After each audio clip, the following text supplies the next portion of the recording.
Hello, my beautiful friends. I am Laurel Bleadon-Maffei with Illuminating Souls, welcoming you to this episode of Sleepy Bedtime Blessings, a podcast designed to help you rest, relax, and fall asleep, all while deepening in your connection with your beautiful team of angels who love you so.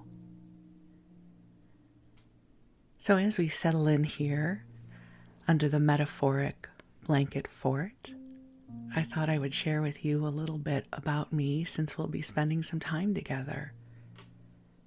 I am an angelic practitioner, a spiritual teacher, and an encourager of souls.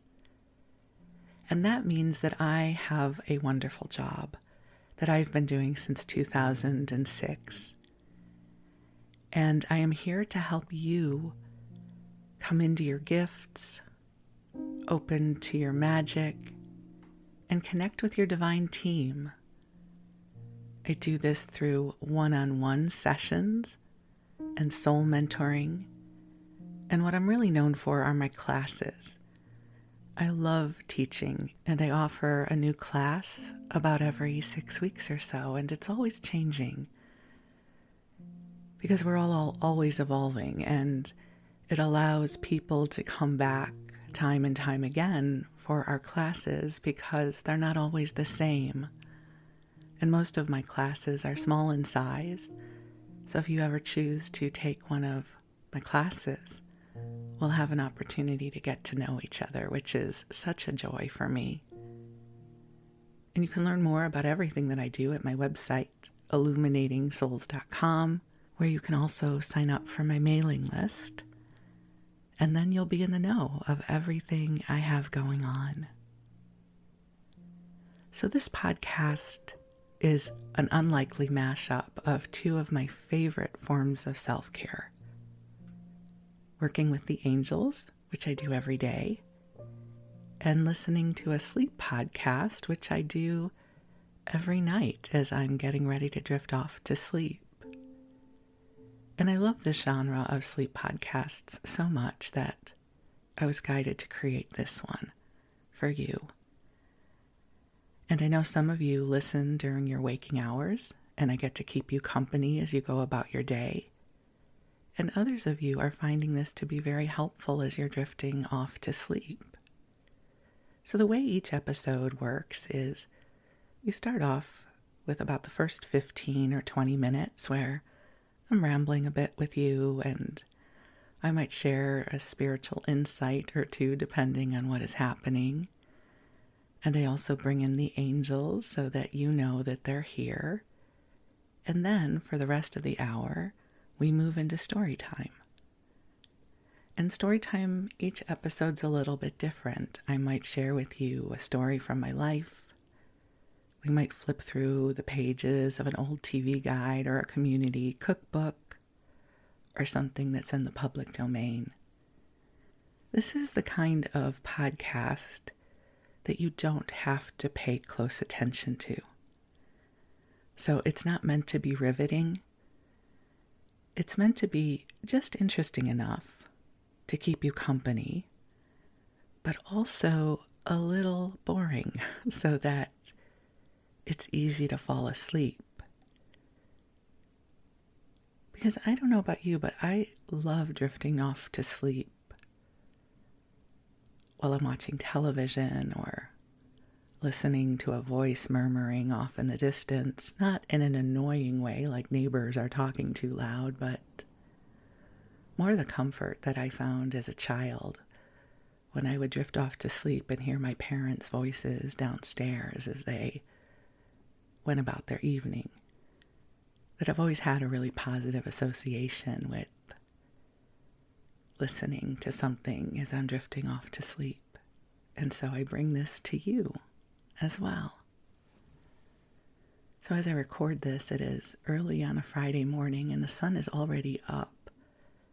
And the reason I wanted to tell you what time of day it is because as I look out my window, there are all these tiny clouds like popcorn in the sky lots of little cotton balls, and it is so pretty.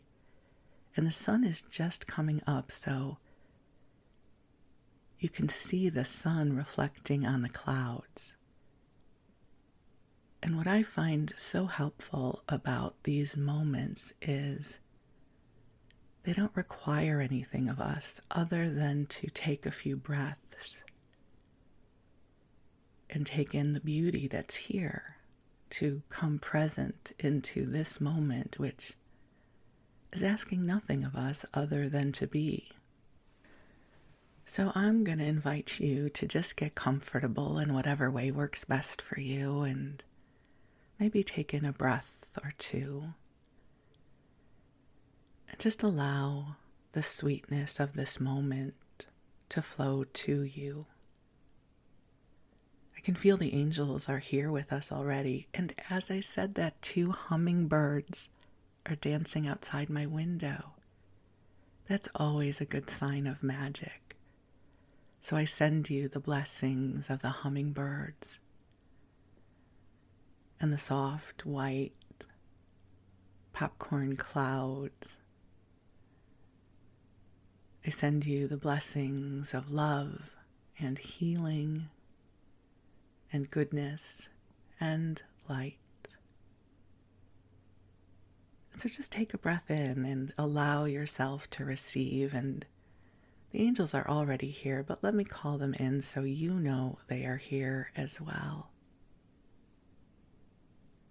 So beautiful angels on high, I am so grateful for your invitation to come into this beautiful sanctuary with you. I'm so grateful you are joining us here in service to supporting each one of our beloveds that is listening to this message. And I ask that you surround each one of my beautiful friends here with love and goodness and light. And angels, I ask that you pave a path filled with grace and miracles. That kindness meets us where we are. That our path is illuminated. And that we know that we are loved. And so, dear ones, just take some nice deep breaths in and out. There's a lot happening in the world right now, and I think I always say that, but it's because it's always true. And each time I say it, it feels so poignant because whatever the developments of the moment are have just been revealed, and it seems like a lot until we finally acclimate to whatever changes have come into our surroundings. But a lot of people I know right now are going through a lot. And it's not of their own making, it's life. That life happens. Life is life, as you've heard me quote from A Book of Longings by Sue Monk Kidd. Life is life, and our journey is navigating it with as much integrity, right, and goodness and kindness as we can. We are all messy and imperfect and beautiful and wondrous, all at the same time. So you get to be you. You don't have to become a different version of yourself in order to experience love. You don't have to tick off more achievements on your checklist of life to earn your place in the hall of goodness. You just be you. Being you is such a gift in this world. And you know, we've talked before here about the journey towards self-love and how elusive that can be sometimes. The other thing is self-compassion. I don't know that we're taught how to come into self-compassion because we're taught that it is like self-pity. Oh, I'm feeling sorry for myself. We're modeled that somehow having compassion for where we are is self-indulgent. And it's not about coming into a place of self-pity and a disempowered perspective, but rather it is holding with love and empathy for the aspects of us that are feeling tender or overwhelmed or afraid. That it's not a sign of weakness, it's a human experience. We all feel everything. So when I'm feeling sad or overwhelmed or super judgy about myself, I have learned the value of dropping into my heart and saying, well, God bless me. This is hard. God bless my heart. I am having a hard time right now. It allows me altitude so that I can come up into the frequency of love and honor where I am. It's not about playing the victim or woe is me. It's acknowledging that each of us is dealing with a very complex tapestry of life curriculum. And there are times we have it all together and we're feeling great, and there's times when we feel low. And divine love teaches us that we can love ourselves through all of it, because love is not based on an achievement. It's not based on some arbitrary curriculum that we need to achieve in order to receive love. Love is a frequency that is always available to us, like a radio station. That even if we're not tuning into it, it's playing something all the time. So take a breath in. And if you're not sure you know how to reach the frequency of self-love and self-compassion, ask your angels to help you. Because they love you and they know who you are and they know what's in your heart. Just take a breath and breathe in the love. And imagine and visualize allowing it to be so that the space that you are in is being filled with divine light.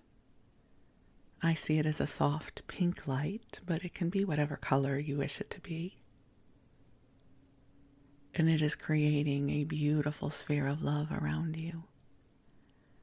And this love is flowing to every cell of your body, every thought in your mind, and every emotion in your heart.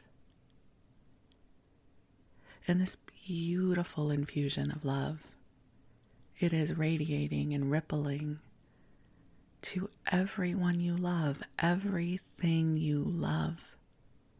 It is rippling to. It is rippling throughout all the threads of your life. It is rippling across your timeline. It is traveling to the past. And it is also paving the way ahead for you. So just breathe and allow this love to flow.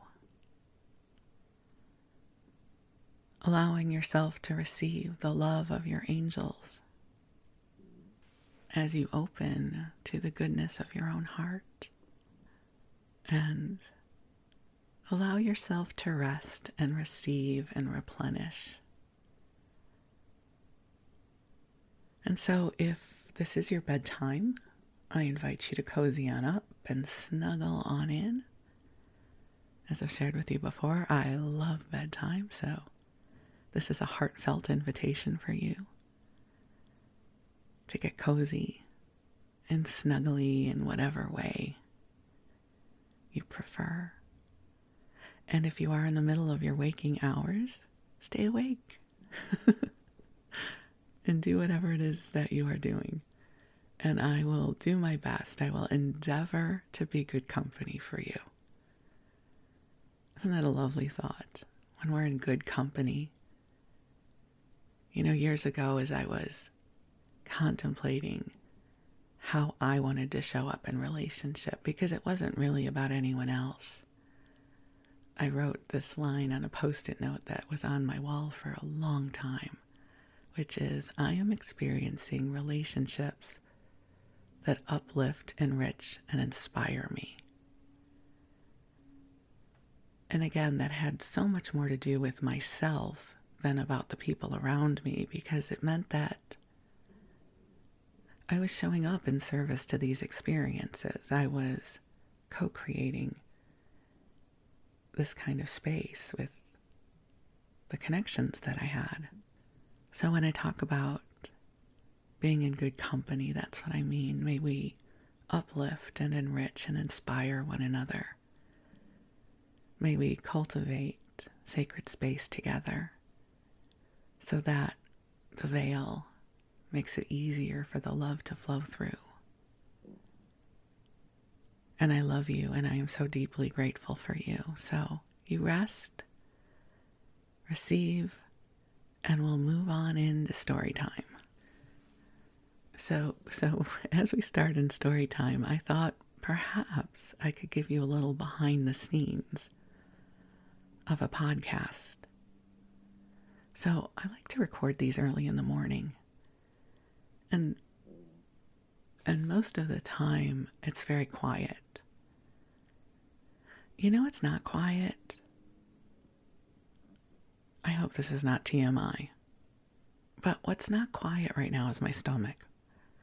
My stomach keeps growling.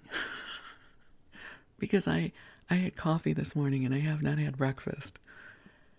And so, like, every minute I am pausing the recording. And I will do my best to edit out all of my stomach gurgles, but I am laughing over here because every time I get a head of steam here, my stomach sounds like a monster from the deep. So, a little human reflections on the art of recording a podcast, because I use a really good microphone and it picks up everything. So usually I'm worried about the traffic. This morning I'm worried about my stomach. I'm not even that hungry. There's something happening down there. I'm all good though. TMI, but we're friends, right? This is kind of the innocuous conversation we would be having if we were out to lunch. So here we are. My husband will say, you know, when we're looking for that awkward transition in a conversation, my husband might say, well, here we are. It was a dark and stormy night. And that's always our segue into, okay, now we'll shift out of the dark and stormy night and the conversation about my digestive tract. But it makes me more relatable, doesn't it? So if you ever choose to have a podcast, you might have to discern the time of the day that has the least amount of other noises that you might not want your super fantastic podcasting microphone to pick up. So what's story time about? I promise it is not going to be about my body. I really wasn't sure what I was going to have for story time. I've been a little ungrounded about this podcast lately. I love this podcast. I love it, and I'm going to keep it going, but as I've shared with you, I've been kind of in this creative lull. I'm not sure what to bring to you. So my choices were to read through an old Country Life in America magazine from 1901. Very interesting, but those tend to be a little harder to edit because I have to skip around to different places in the magazine. So that will be coming shortly, but not today. I have a really good old TV guide, you guys, but we're not going to do that one. But do you want a preview of what it's going to be? Okay, I'll tell you who's on the cover, and you're going to know pretty quickly whether or not who's on the cover is relevant to any of your memories. So if I say Greg and Jenny, does it spark anything for you? If I say Greg and Jenny, all my children, you'll know right away if this is part of your nostalgia. But I did. I bought a TV guide with Greg and Jenny on the cover, and we're going to do a whole episode about Greg and Jenny and Jesse and Angie, and when Jenny and Jesse ran away to New York for the summer. And we'll go through that TV guide. But again, that's not this episode. I'm really not just trying to tease you. I'm trying to share with you my creative process. And then I thought, I have some other stories I can share with you about what it was like to get my angel therapy practitioner training, but that's a whole other story I'm not going to do right now. And then I have a stack of cookbooks and community cookbooks and old, like, food-related ephemera that I've purchased off of eBay, each one which could be its own episode. And so I went through it, and I was like, all right, angels, what are we going to talk about? And I purchased about a month ago this little a lot, which means that it's like more than one thing, that had something about KitchenAid Mixmasters, which we'll talk about at some point. But I have this little booklet. It's a recipe booklet from Jell-O. Now, I know Jell-O is not vegetarian friendly, but I'm hoping that you will forgive me, because I just think this is interesting, and it's nostalgic, and it's a look back to how Jell-O became a part of the American culture and the American palate, and perhaps in other places in the world as well. I have shared with you in a recent episode that I am not fond of savory gelatin things, but I did grow up with sweet Jell-O, which may have some fruit in it or some Cool Whip or sherbet or something else. So on the cover, this says, Jell-O, America's most famous dessert. 10 cents a package. Pure fruit flavors. And there's a picture of a woman, and she is speaking into an old-timey telephone. You know, the one that was straight up and down, and you had that receiver that went to your ear, and you spoke into the other part of the phone, you know, the old ones like you'd see in the 1920s. So I think this must be from the 1920s or 1930s. All right, and I'm just going to read to you. Let's read the marketing materials from Jell-O, written, I'm sure, by a man somewhere trying to get housewives to use more Jell-O. The easy-made Jell-O desserts. We have been asked, how did it happen that Jell-O became so quickly America's most famous dessert? Because I'm sure they were asked that, right? That's not just some marketing copy they came up with. Here's their answer. It might surprise you. It did not happen. It came about very naturally. Because we all like something especially good for the end of dinner. When dessert time comes, the appetite is pretty well satisfied, but there is usually a little spot left that has not been touched and needs touching to make the dinner a complete success. Beautifully written. This alone should have made Jell-O America's most famous dessert. So that's now 3 times so far that we have heard their slogan. But 2 other reasons for its great popularity are the 10-cent price and the fact that a Jell-O dessert can be made in a minute. I don't know that it can really be made in a minute because it has to be refrigerated, right? But maybe they'll prove me wrong. It is a dessert for everybody, and it is so easily prepared for the table that the housewife or schoolgirl who never cooked anything in her life can make as fine Jell-O desserts as the most accomplished cook. Women who have made and served hundreds of pies and puddings and other desserts appreciate the saving of time, strength, and money which the Jell-O provides, and it is even more of a help to those who have had little training in the kitchen.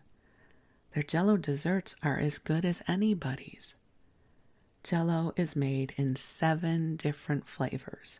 This will be interesting. We'll have to see how many of them are still on the market. All are pure fruit flavors, and not the kind that are used in the imitation jelly powders, which sometimes deceive even very careful people. They are also pure and good that you cannot make a mistake in choosing any of them. When you've tried them all, you may like some better than others, just as you may like one fine fruit better than other fruits, but you will certainly like all of them very much. Okay, here's what the flavors are: strawberry, raspberry, lemon, orange, cherry, peach, and chocolate. I have no idea what chocolate Jell-O would taste like. I know chocolate Jell-O pudding, but not chocolate Jell-O. So remember, these are the pure natural fruit flavors. I don't know how chocolate is a fruit. I mean, I know the fruit of chocolate, like the seeds, but okay. Each is in a package by itself and costs 10 cents at any grocer's or general storekeepers. It's from the Genesee Pure Food Company in Leroy, New York. Or Leroy. I think it's Leroy. Always look for the Jell-O girl on the top of the Jell-O package. If she is not there, you are not getting Jell-O, but something else. I don't know why I love the writing in these marketing materials. If you get a chance, there is an episode that I recorded a couple of years ago where I read through a pamphlet written by Kellogg's. It's genius. So I love this stuff. I just think someone was writing, about Jell-O. Like, hi, honey, how was work today? I had to write about Jell-O. So that someone had to write this. I don't know why. I think that's interesting. So now we have a picture of 2 kids. This must be the 20s or even the teens because of how they're dressed. And they are gladly eating some kind of Jell-O based dessert. And it says, whoopee, it's Jell-O. If you want to know whether children like Jell-O or not, ask any child. Mothers say there is nothing to take its place with children because they like it better than anything else. And 2 or 3 helps do not upset little stomachs, as most desserts do. Which is very true, which is why Jell-O is so often served in hospitals, right? Not that I'm in the hospital very often, but there always seems to be Jell-O, plenty of Jell-O available. There are 2 very good reasons. Besides children's love for Jell-O, why it should be a part of their diet. It's good for them, and tired mothers prepare it more easily than anything else children like. Being one of the good things to eat that are good for you, Jell-O is served instead of pie and the heavy and expensive desserts that make so much work and are so hard on stomachs and pocketbooks. Though Jell-O doesn't have to be cooked and anyone can make Jell-O desserts, the best cooks in America use Jell-O in making their daintiest dishes. Marian Harland says, cheapness, simplicity, and their wholesomeness are among the best qualities of Jell-O. I have no idea who Marian Harland is. I'm not going to look her up, but perhaps she was a famous columnist or cook or author of the day. Mrs. Rohrer asks, and we don't know who she is, why should any woman stand for hours over a hot fire mixing compounds to make people ill when in 2 minutes with an expense of 10 cents she can produce such attractive, delicious desserts? Okay, because I'm sure that's exactly how she would talk. Okay, the flavors used in Jell-O are the pure fruit flavors. They've said that at least 3 times. Next, to make a Jell-O dessert, dissolve a package of Jell-O, any flavor, in a pint of boiling water. Pour Pour it into a bowl or a mold and then put it in a cool place to harden. Serve plain or with whipped cream. To make individual desserts, use cups or small molds instead of a bowl or large mold. Without adding anything at all, many different desserts can be made from each of the 7 flavors of Jell-O. Such desserts cost only 10 cents and serve 6 persons. They are suitable at all times in all homes. So, if we're dissolving the Jell-O in a pint of boiling water, that is not a lot of Jell-O. And they're saying that it'll serve 6 people. I don't think people are getting a lot. Okay, Jell-O and fruit. A marriage made in heaven. I said that, not the copywriter. When more elaborate desserts are desired, they are easily made by adding fruit or nut meats, aka nuts, to Jell-O. Nothing can be more dainty and delicious than the combinations of fruit and Jell-O described in the recipes in this book and in the little booklet in every Jell-O package. Fruit is always nice for dessert, but as every housewife knows, when served alone, there is a peculiar air of incompleteness about the course. Jell-O and fruit together compose the most satisfactory desserts of the day. To make a fruited Jell-O dessert, dissolve a package of Jell-O, any flavor, in a pint of boiling water. When it begins to thicken, arrange it with a fork. Sliced oranges and bananas or peaches and strawberries or cherries or currants or any other fruit that may be preferred or is most convenient. Fruit can also be used as a garnish for any Jell-O dish. With fruit or alone, Jell-O is a nice serving with other meals as well as dinner, and especially for an afternoon and evening lunches when something particularly fine is desired. Many delicious dishes are made by using both nut meats and fruit with Jell-O, or nut meats instead of fruit. All of these dishes are easy to make, requiring no cooking, and their cost is very small. Little books and Jell-O packages tell us all about them. A note about molds, meaning Jell-O molds. It is never really necessary to use molds of any particular pattern or any molds at all to make the Jell-O desserts described in this book. Any Jell-O dessert can be made in a bowl or common tin. If whipped cream is added, it can be piled lightly on top of such desserts as effectively as it can be put in the center of a border mold.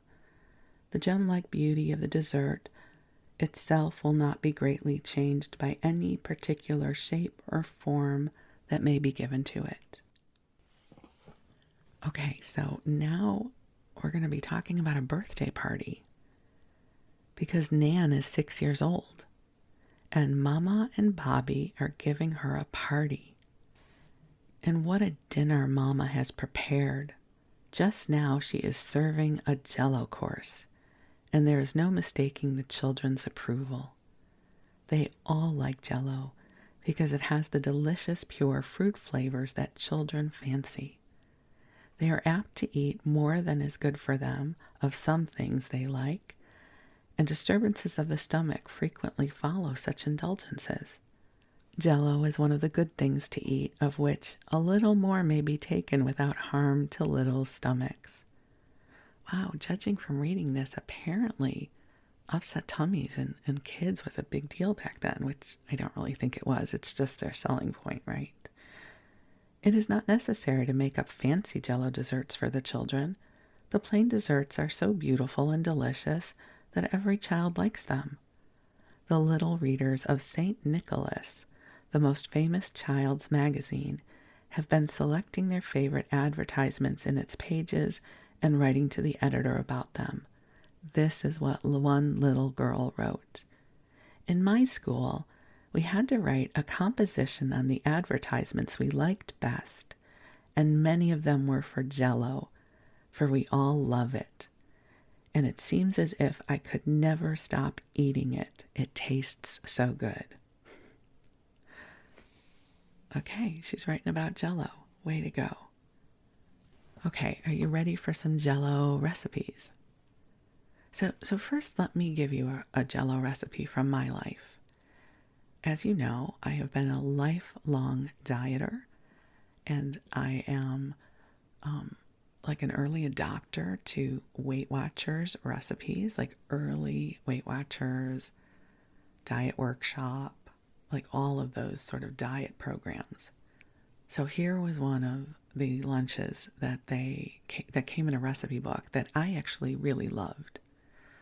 But again, diet. Okay, I'm not saying it's healthy. It's just what I used to eat. A half a cup of cottage cheese. Not really enough cottage cheese, but half a cup of cottage cheese. And then you would sprinkle some of the diet Jell-O, no sugar, the diet Jell-O powder in the cottage cheese to flavor it.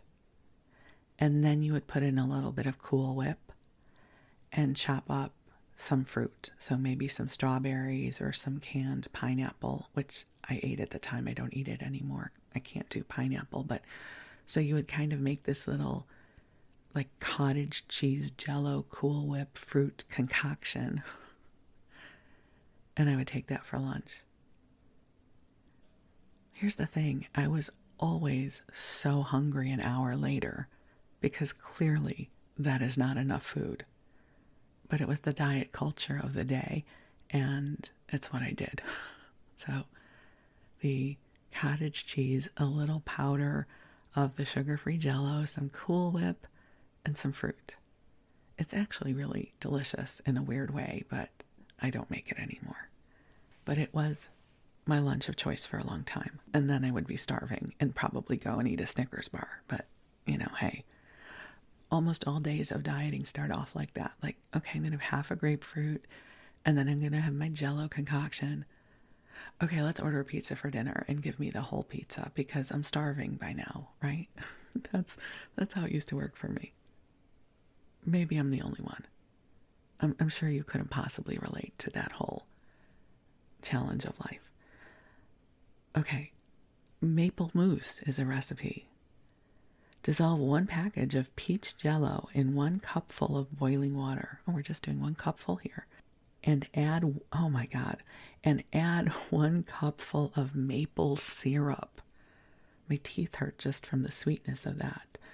When it begins to thicken, beat with an egg beater to the thickness of whipped cream, and then add 1.5 cups of whipped cream and beaten white of 1 egg. Beat the mixture until very light and turn into the mold and pack in ice.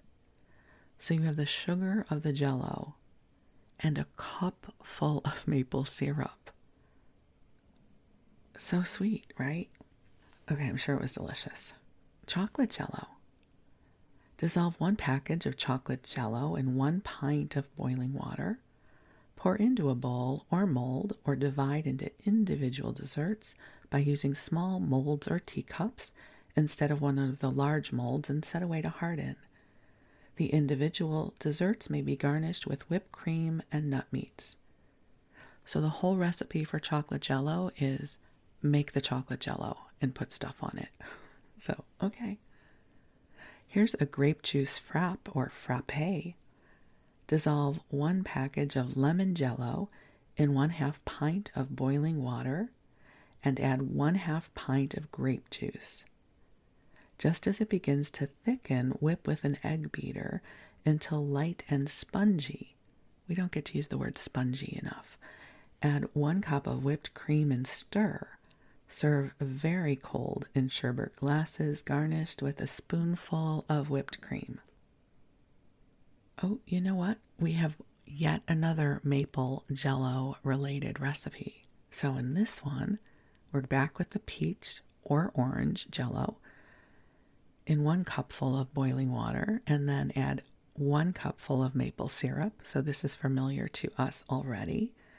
And when nearly cool, add 1 cupful of walnut meats and set away to harden and serve with whipped cream. Again, I can only imagine how sweet that is. Oh, I'm going to share this one with you because I really love the title. Paradise Pudding. Who doesn't want that? Hi, would you like some paradise pudding with that? Yes, I would. Thank you very much. I have no idea what's in it, but it sounds absolutely delectable. So paradise pudding. Take 1/4 pound of blanched almonds, 1 dozen marshmallows. Okay, so we know this is going to be good, right? 1 dozen candied cherries. I don't know if that would be maraschino. And if you listen to this regularly, this podcast, you will know my philosophy on maraschino cherries, that whenever they show up in a recipe, the recipe is going to be delightful. Okay. 1/2 dozen macaroons. I don't know if those are the coconut macaroons. I would assume they are. Cut these fine and stand aside in a cool place. To 1 package of lemon Jell-O, add 1 pint of boiling water, and when cold, set the dish in cold or ice water and whip until light and consistency of whipped cream. Then fold in 1 cup of whipped cream, the cut fruit, and 1/4 cup of sugar. So we're adding even more sugar to this. Turn into a square pan and set in a cold place to harden. Serve in slices. We'll serve 12 or more. Okay, I don't understand because they're not telling us about the marshmallows and stuff. I'm just assuming everything goes into the Jell-O with the extra sugar, because the marshmallows and the maraschino, assumingly maraschino cherries, will not be sweet enough. Okay, and then there's one called Delight Jell-O. Okay, again, Delight. Would you like a bowl of Delight Jell-O? I would, thank you. That sounds lovely. This does involve the chocolate Jell-O. Let's see what else is going to be in it. Walnuts, marshmallows, whipped cream. A cherry can be added to each dish. Okay, well, that could be delightful for sure. Okay, let's see what else we can come up with. You know, this is a good time of the day for me to read these because I am just so punchy. I don't know if anybody else is amused by this recipe book, but I personally am having a good time. You know what? They have illustrations of some of these recipes. So with the Delight Jell-O, the Jell-O itself is in a ring, a Jell-O ring. And then in the middle of the Jell-O ring is a mountain of whipped cream with walnuts on top. And then the marshmallows go around the ring. I don't know. I'm sure it would be good. Maybe. I don't know. If it was 1920 and I was a kid, delicious. Okay, but let's get back to some of the copywriting because I'm here for that. And so here where we go. We have a picture of a butler, like a very Downton Abbey-like butler in the whole butler outfit. And then we have like a housewife in her apron. And they are both holding up the same Jell-O concoction. And here's what the copy says. One of the fine Jell-O desserts shown in the picture was made by a rich man's chef and is to be served by the rich man's butler, whose solemn visage is shown here. The other Jell-O dessert was made by the fair young housewife, who will serve it herself. The cooks are very different, but the desserts are as like 2 peas in a pod.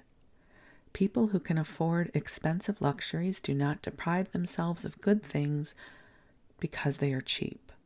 So Jell-O, it's not because they're cheap. So Jell-O is often served in the homes of the rich as in any other. The incident pictured is only an illustration of the fact that anyone can make as fine dishes of Jell-O as any cook or chef can make.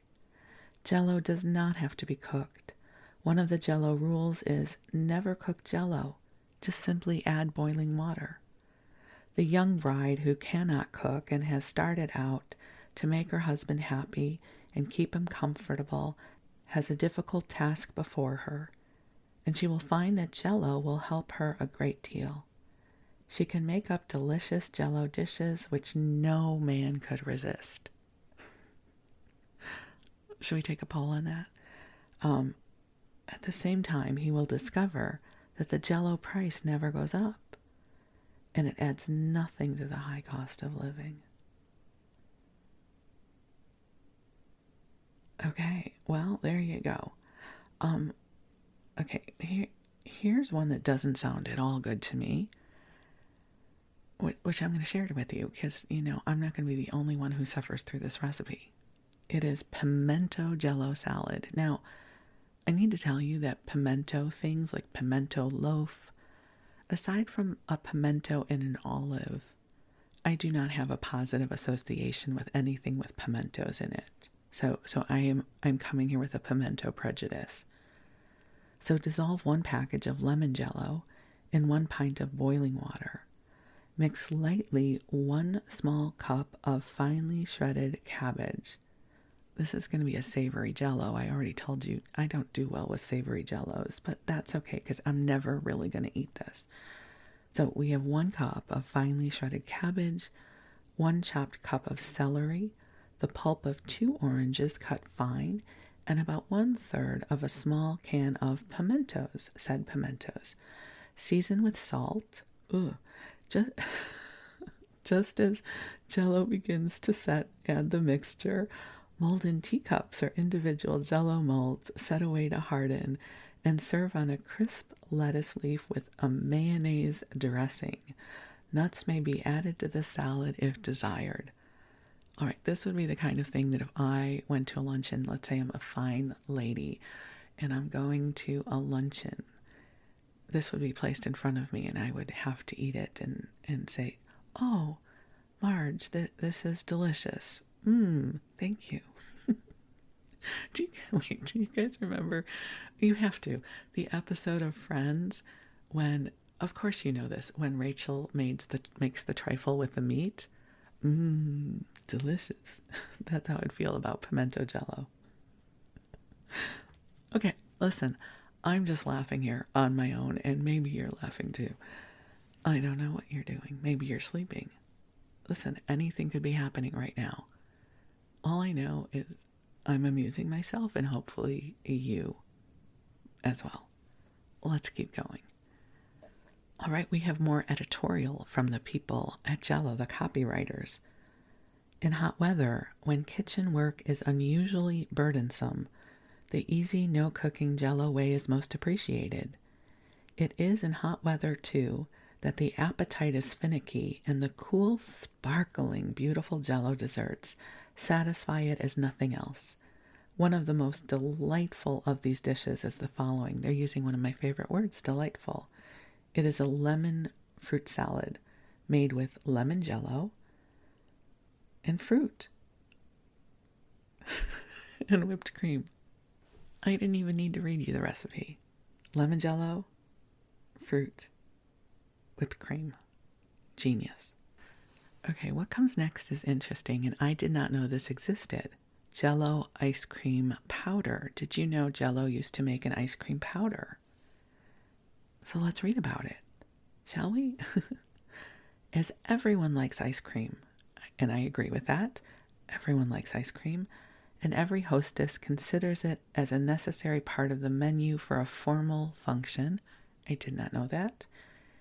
It is extremely important that the simplest and most economical method be adopted for obtaining it. This was the problem we set about solving when we produced Jell-O Ice Cream Powder. It's all in the powder. This powder, added to milk and frozen, makes the kind of ice cream the appetite craves, pure, smooth, and delicious flavor. The sugar, the flavoring, everything except the milk is in the powder, and there's nothing to add. Of course, the cost is less than when eggs and other expensive ingredients are required. It amounts to just a little more than a cent a dish. As for trouble, there is nothing of the kind. There can be nothing easier than stirring the powder in milk.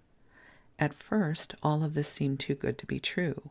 and housewives would ask the grocers, "Don't I have to add sugar or eggs or anything except the powder to the milk?" Not until they tried it for themselves were some of them convinced that, though it seemed like magic, it was very real.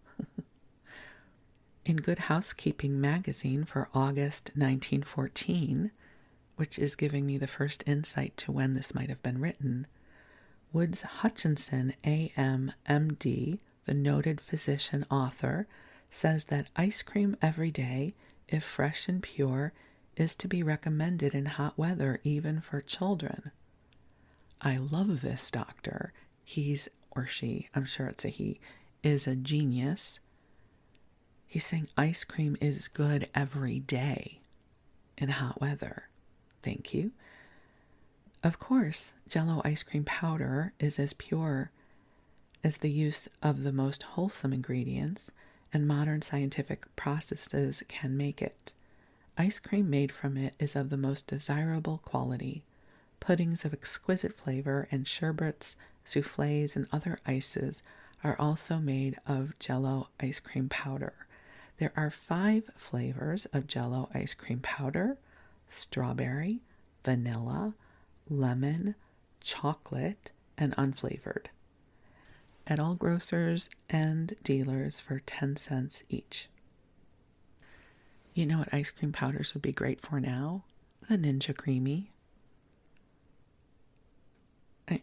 Listen, someone needs to create product for the Ninja Creamy, because we're all just making our own concoctions out here. So it looks like there will be a recipe here for grape sherbet, walnut ice cream, peach ice cream, something called Tutti Frutti ice cream, and Neapolitan. Where's the chocolate? I don't know if people in the 19-teens were as obsessed with chocolate as we are today. All right, and here's how to make ice cream in the 19-teens.